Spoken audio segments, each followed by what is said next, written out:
Hey guys, what's going on? So recently I started getting what hundreds of other people have already gotten on their Switch, which is Joy-Con drift on my left analog stick. My right one is still perfectly fine, my left one not so much, and it's getting worse with time. If you don't know what Joy-Con drift is, it's when you move your analog stick and it's not so responsive and it typically gets stuck in a track and will return to center much slowly or even be held in one direction. For me, it's left. So to fix this issue, you can do the free route, which is just sending it back to Nintendo and they'll swap it out for you for free. I'm not going to do that route because I don't know how long it'll take. I don't even know if they're still doing it during these virus times. So another option is to just buy new Joy-Cons. That's probably the most expensive option. And then the one I'm going to do here today is I'm going to replace them. Well, I'm actually just going to replace the left one because the right one is still working. So I always got a spare just in case this one does die. So that involves completely opening it up, getting to the insides, and then just doing one small connection to swap it out. Now, since I'm already going in there and getting into these Joy-Cons, I've also decided to take this opportunity to swap out the shells.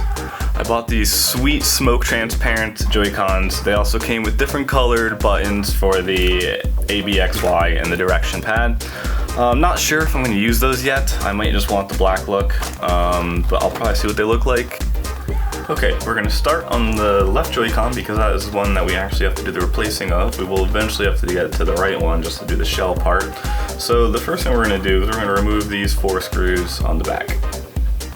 And for that, you need a special, to my knowledge, only Nintendo uses these tri-wing screws.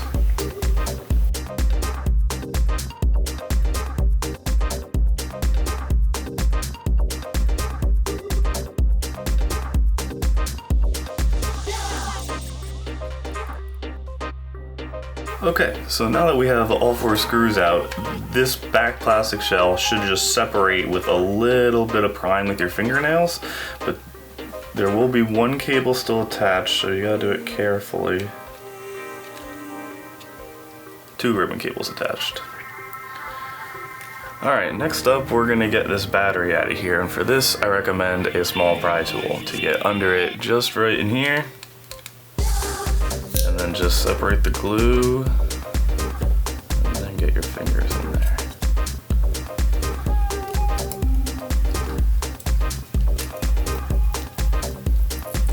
Like that. Alright, next up after we get the battery out of there is we have 3 screws. This one, and this one will let us remove this plastic bit right here.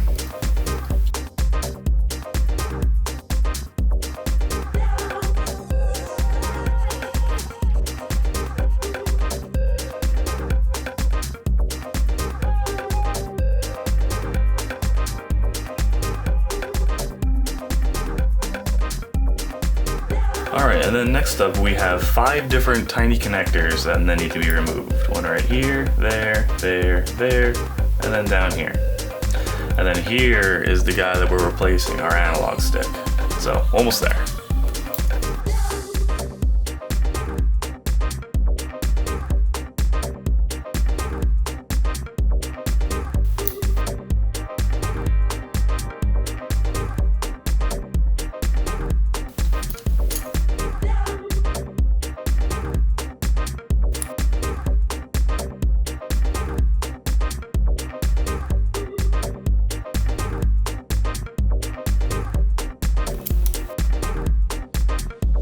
Alright, next up we actually have to move the analog stick. So right here and right here are 2 screws, and then after that there are 2 more screws holding in the motherboard, and then that can come out.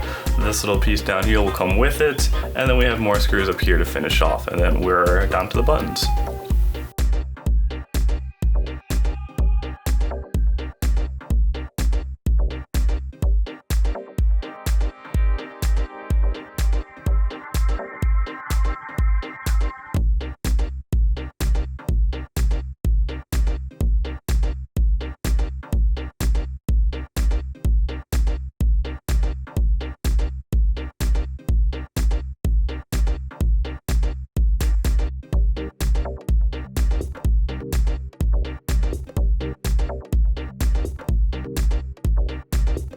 Okay, next up we're going to remove these rubber membranes, the buttons below them, and then the few screws up here it takes to get the extra bit of electronics out.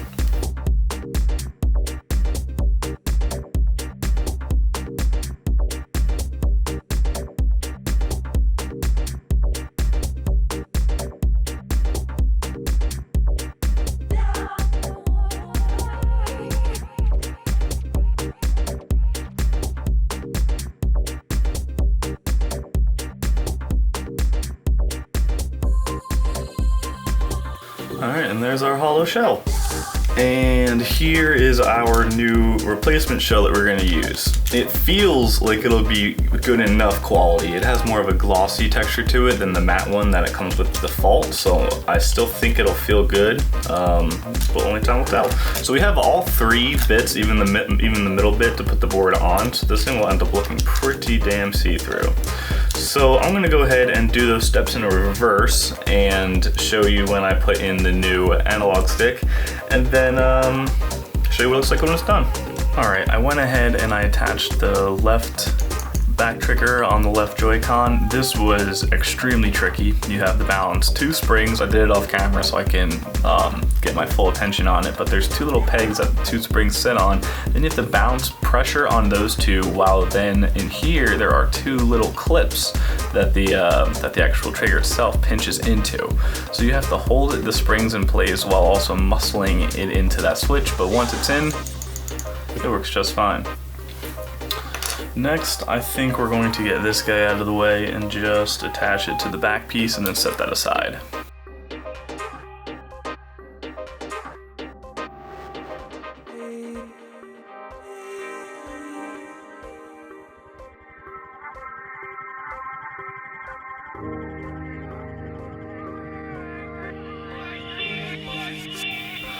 Alright, and now let's fill out our top shell here with our buttons. I'm gonna not use these colored ones that came with it. It's just gonna end up being a lesser quality plastic, and honestly the black with the clear is gonna look a lot better than this standing out. So I'm gonna keep with these guys.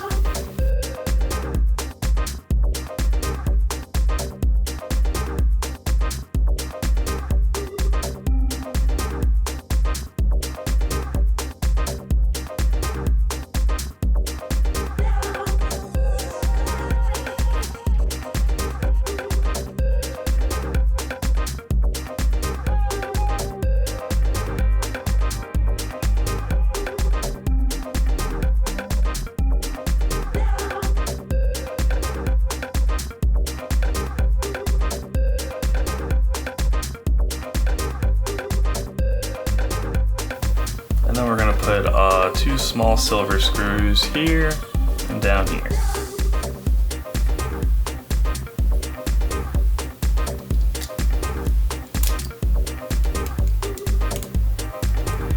These shells don't come pre-threaded, so you really gotta take it slow and strong so you create threads in the plastic without stripping the crap out of the screw.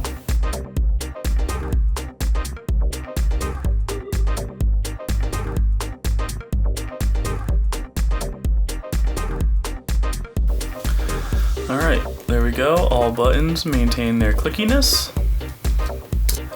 Now I'm going to lay down this dust protector for the analog stick.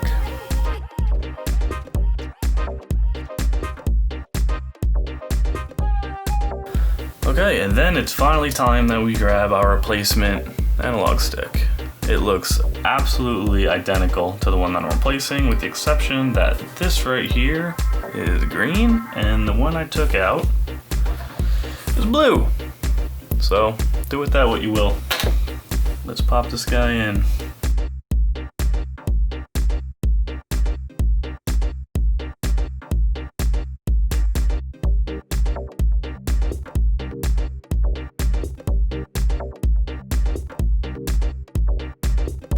Alright, there we go. Analog stick is in the left Joy-Con. Feels good, clicks well, moves. Now we gotta connect up this ribbon cable.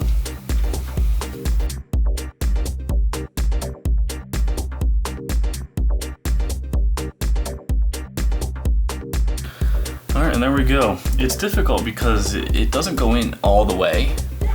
and then you can put down the latch and lock it in place, but it just looks like it's sticking out of it because there's a little bend right here. But as far as I know, this is in and this will work. Next up, we're gonna get our minus button in there, we're going to get our shoulder button in there, and then put in the shoulder component harness.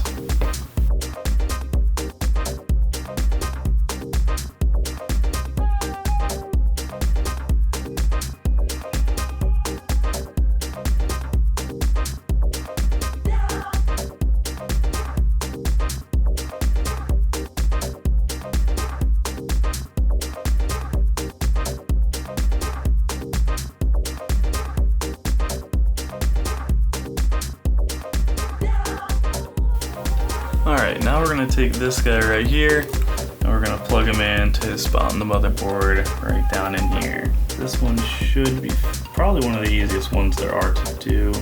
Some of these are in terrible positions. Alright, there we go. That went right in real easily. And then we'll flip that slider down gently. And there we go. Let's get our right trigger in place now, and that you set the spring on this little bead of plastic, making sure the plastic of the button goes around the lip of the entire case and then just stays in place with its tension. Now we can get this guy into play. So I already put together the right Joy-Con off camera, which I'll talk more about later, but I already can tell this is easier because this ribbon right here is so much longer than the other one gives you, and its placement on the motherboard right here is also a lot more convenient, so I'm already pretty excited about that.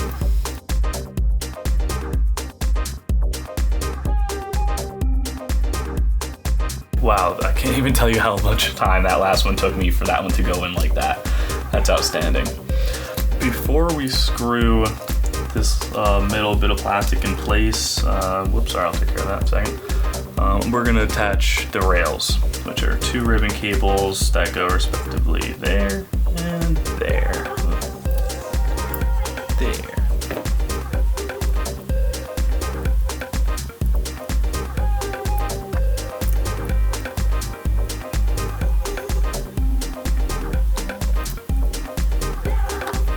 Okay, now that we have the rails in place, we can flip this guy on top after we put back our trigger button.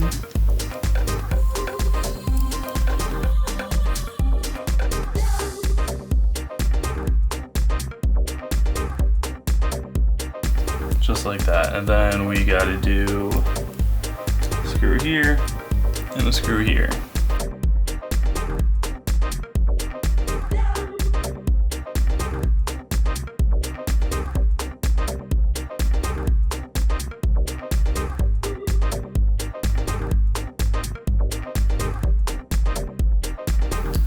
Okay, we are on the home stretch now. We just have the battery, and then we can close it up. So plugging back in the battery, it sits right in there. Let's see if I can do it with just my fingers. All right, that made a satisfying click, so that is in there. And then it'll sit just like that. Let's see if we have power to our rails. We do. Ooh, it already synced. Oops, I just turned on my switch. Well, that's pretty reassuring. So let's...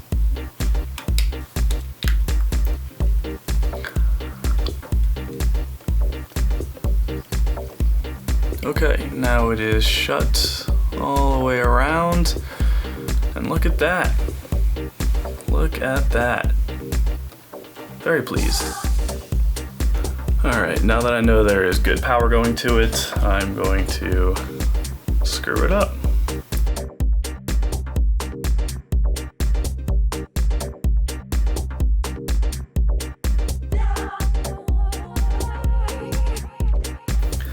And there you have it. Like I mentioned, I did the right one off screen, and I'm glad I did, because I didn't know this, but this one is harder than this one. There is just a couple differences on the inside with ribbon cables and lengths that just make this one infuriating to put together. I'm glad this is the one that I demonstrated.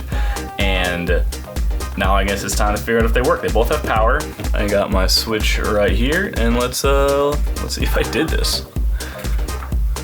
Wow, first impressions of them on the Switch, it looks fantastic. But does it work? Does it fix my overall problem? And yes, it does. As you can see, my left analog stick is not being pressed, and look at that, it's not moving. That's exactly what I wanted. Normally it would just start going crazy in either direction. This all totally works. This all totally works. Picture button works, home button works, left analog stick works, all the face buttons work. It's perfect. Everything makes a sound. This was a job well done. It fixed my Joy-Con drift. The analog stick feels exactly like the right one, just new, which is fantastic. So this was an absolute success. I'm happy to have no Joy-Con drift, despite the headaches it took me to get here. But that's gonna do it, guys. Let me know what you think in the comments down below, and stay tuned for whatever the heck I do next. Peace.